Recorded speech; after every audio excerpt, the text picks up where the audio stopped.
We're going to go into Obadiah, which is one of the minor prophets at the end of the Old Testament. Obadiah, by the way, means servant of Jehovah. It's just a small, couple of pages long. But although he's a minor prophet, what he has to say is not minor. So I'm going to do the commentary first and then the introduction and read.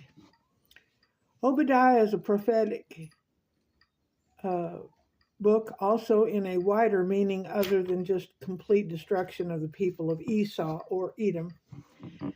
It is archetype for God's judgment on all proud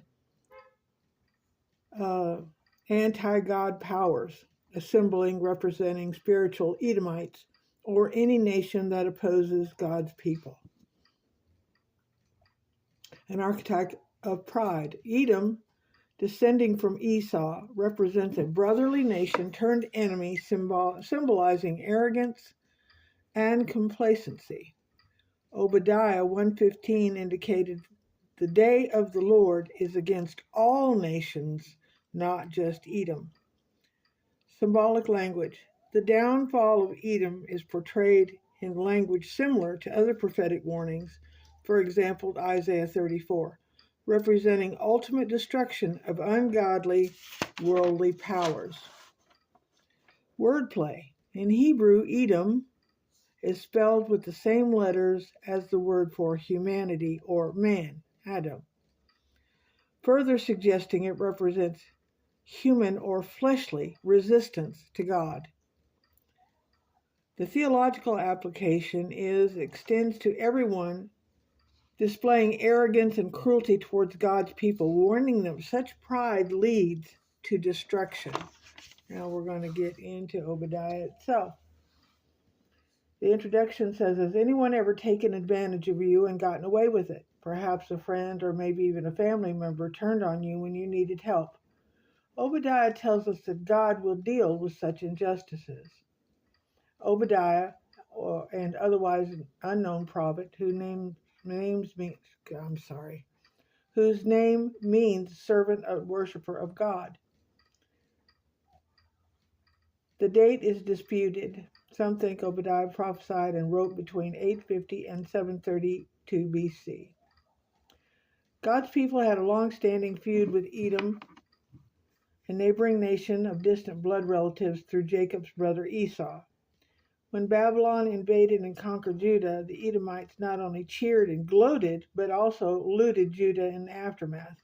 They even captured those who tried to escape and turned them over to the enemy. Obadiah's vision. The vision of Obadiah. This is what the sovereign Lord says about Edom. We have heard a message from the Lord. An envoy was sent to the nations to say, rise, let us go against her for battle. See, I will make you small among the nations, and you will be utterly despised. The pride of your heart has deceived you. You live in the clefts of the rocks and make your home on the heights. And who says to yourself, who can bring me down to the ground? Though you soar like an eagle and make your nest among the stars, from there I will bring you down, declares the Lord. If thieves came to you, if robbers in the night, oh, what a disaster awaits you. Would they not steal only what was as much as they wanted? If grape pickers came to you, would they not leave a few grapes? But how Esau will be ransacked, his hidden treasures pillaged. All your allies will force you to the border. Your friends will deceive and overpower you, and those who eat your bread will set a trap for you, but you will not detect it. In that day, declares the Lord, will I not destroy the wise men of Edom, those of understanding in the mountains of Esau? Your warriors, Teman, will be afraid, and everyone in Esau's mountains will be cut down in the slaughter. Because of the violence against your brother Jacob, you will be covered with shame. You will be destroyed forever. On the day you stood aloof while strangers carried off his wealth and foreigners entered his gates and cast lots for Jerusalem, you were like one of them. You should not have gloated over your brother in the day of his misfortune.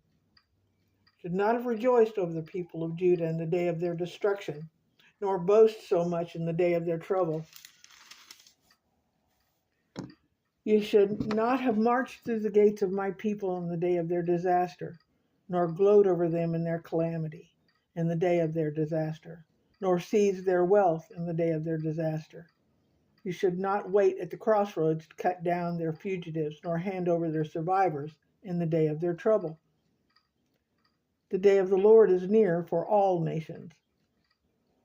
As you have done, it will be done to you. Your deeds will return upon your head. Just as you drank from my holy hill, now all the nations will drink continuously, and they will drink and be as if they had never been.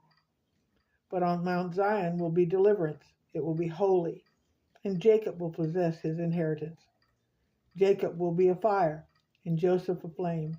Esau will be stubble, and they will set him on fire and destroy him, and there will be no survivors from Esau.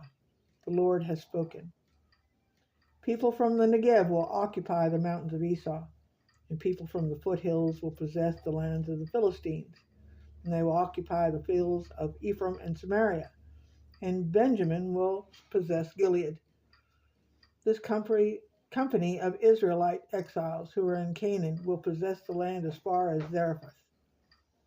The exiles from Jerusalem who are in Sepharad will possess the towns of the Negev. Deliverers will go up on Mount Zion to govern the mountains of Esau, and the kingdom will be the Lord's.